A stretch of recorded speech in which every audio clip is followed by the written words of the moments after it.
What if everything you knew about power and freedom was about to change forever? How does an entire nation rise up against its rulers, tear down an empire, and change the rules of society?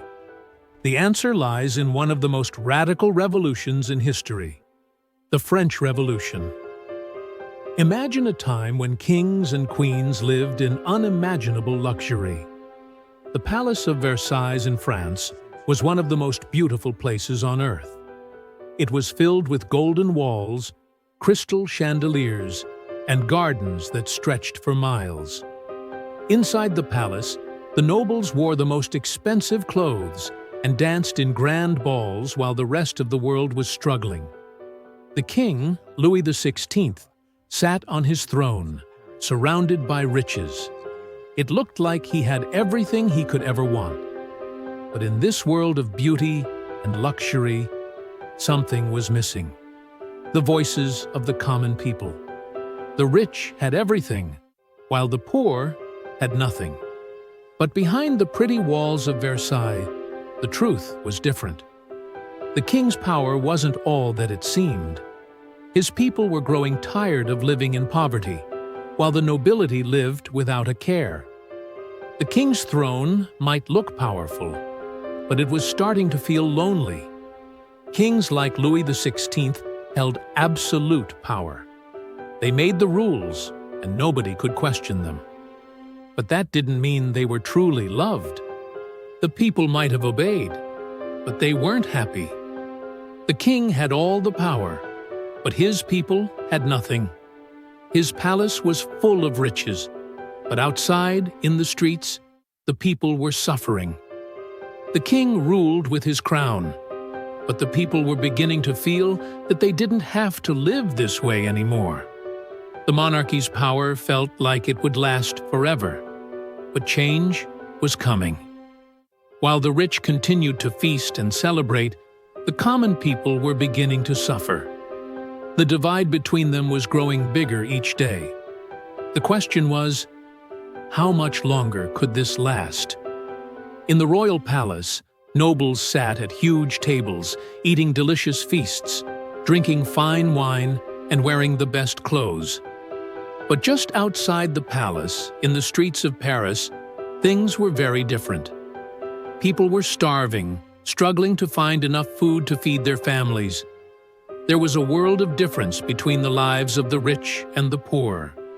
The nobility had everything, while the common people had nothing. But as the rich continued to live in comfort, the poor were growing angry. The gap between the two worlds had never been wider. But in the middle of all this inequality, something new was beginning to happen. There were new ideas spreading among the people. Ideas about freedom, equality, and justice. Things that the people had never been allowed to dream about before. These new ideas came from philosophers who were asking questions that hadn't been asked before. Rousseau, Voltaire, and Montesquieu all started writing about a world where people could be free and equal. They began to question whether it was fair that kings and queens had all the power, while the people had none. These ideas spread quickly. The idea that people could have more control over their own lives, that they could be equal, started to ignite a spark in the minds of the people. As these ideas spread, the voices of the people grew louder. They weren't just talking anymore. They were starting to demand change. And that change was coming. The people were tired. They had worked long hours for little pay, and they had seen the rich grow fatter and fatter while they grew poorer and hungrier. The streets of Paris were full of anger as the common people began to demand the things that should have been theirs all along: freedom, equality, and the right to have a voice. Revolution was in the air. The king had tried to ignore the people's growing anger, but it was impossible to keep pretending everything was okay. The time had come for him to make a decision, and that decision would change everything. In 1789, Louis XVI was forced to call together the Estates General, a group made up of the clergy, the nobility, and the commoners. It was the first time in 175 years that the Estates General had been called together. The king hoped this would calm things down, but the common people had other plans. They weren't just going to sit back anymore. They were ready to take charge of their own future. The stage was set. The old world of kings and queens was crumbling, and in its place, a new world was about to rise.